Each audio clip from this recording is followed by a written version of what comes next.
म्हणजे ओपनला 5 जागा आणि ईडब्ल्यूएसला 2 जागा.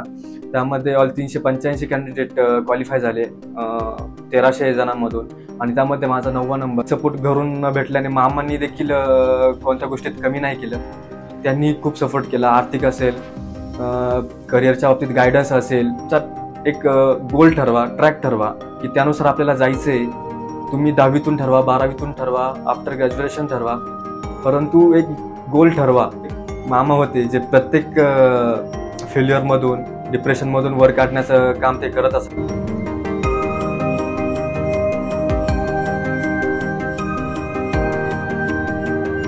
नमस्कार, माझं नाव प्रवीण आबासाहेब गुंड.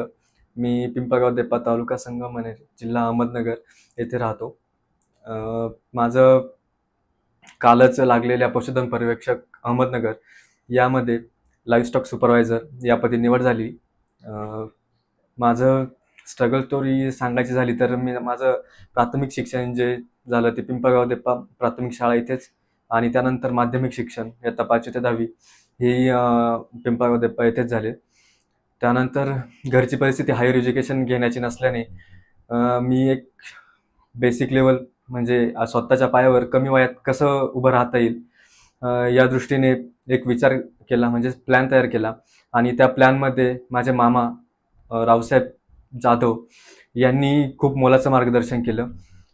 मोलाचं म्हणजे बहुमूल्य मार्गदर्शन असं त्यांनी केलं, आणि त्यामुळेच आज मी हे पद मिळवू शकलोय. मी 10वी नंतर आर्यस इन्स्टिट्यूट गुंजाळवाडी पठार येथे DVSC म्हणजे डिप्लोमा ऑफ व्हेटरनरी सायन्स हा कोर्स केला. आणि त्यानंतर एक स्पर्धा परीक्षा युगात येण्याची इच्छा होती, परंतु मार्गदर्शन कमी होतं. आणि नंतर मामांची साथ लागली, आणि त्यानंतर मी या क्षेत्रात आलो. आणि लक बाय चान्स तिकडे डिप्लोमा कंप्लीट झाला, आणि इकडे गव्हर्नमेंटच्या जागा निघाल्या. फर्स्ट पुणे आयुक्तालयाच्या जागा होता, त्यामध्ये मार्क्स खूप कमी, म्हणजे मार्क्स आले पण मेरिटपेक्षा थोडेसे कमी आले, आणि तिथे सिलेक्शन थोड्यावरनं हुकलं. आणि नंतर झेडपीच्या 1 महिन्यानंतर झेडपीच्याही जागा निघाल्या, त्यामध्ये आज माझं सिलेक्शन झालं. त्यामध्ये असं की जागा खूप कमी होता, म्हणजे ओपनला 5 जागा आणि ईडब्ल्यूएसला 2 जागा. त्यामध्ये ऑल 385 कॅन्डिडेट क्वालिफाय झाले 1300 जणांमधून, आणि त्यामध्ये माझा 9वा नंबर ऑल रँकमध्ये, आणि ईडब्ल्यूएस मधून 2 जागांमध्ये फर्स्ट मला भेटली. घरची परिस्थिती तशी हालाकीचीच, हायर एज्युकेशन घेण्याची परिस्थिती नव्हतीच. सपोर्ट खूप करायचे, परंतु आर्थिक असा काही सोर्स नव्हता. परंतु आर्थिक सपोर्ट घरून न भेटल्याने मामांनी देखील कोणत्या गोष्टीत कमी नाही केलं. त्यांनी खूप सपोर्ट केला. आर्थिक असेल, करिअरच्या बाबतीत गायडन्स असेल, कुठे काही जे आपल्या लागतं, म्हणजे जे शैक्षणिक क्षेत्रात मार्गदर्शन लागतं तेही त्यांनी खूप असं मोलाचं मार्गदर्शन दिलं. परीक्षा क्षेत्र असे ज्यामध्ये सुरुवात केली म्हणजे यश लगेच भेटतं असंही काही नाही.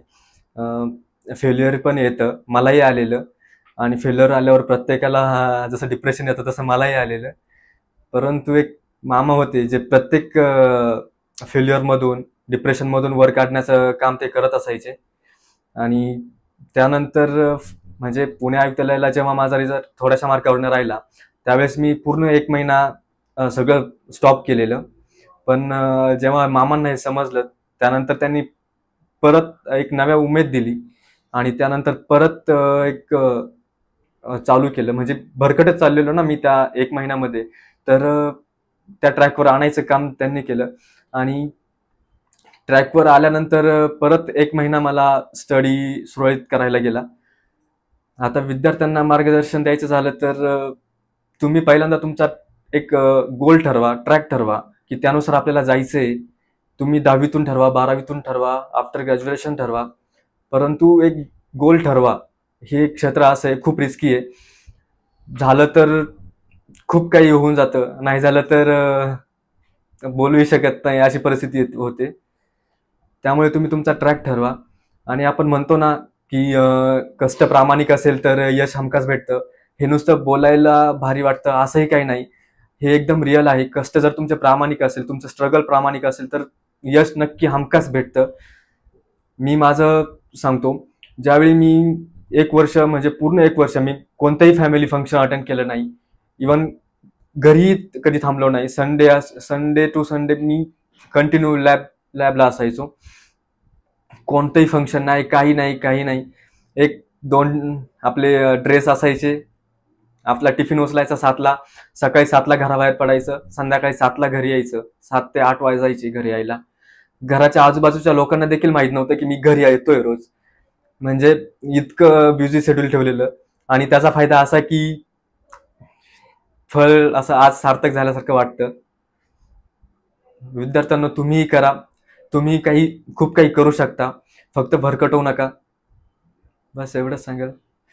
आणि राहिलं लॅबचं, एक तुम्ही सरस्वती अभ्यासिका संगमनेरमधील या, बघा, वातावरण बघा, एक दिवस ट्रायल घ्या.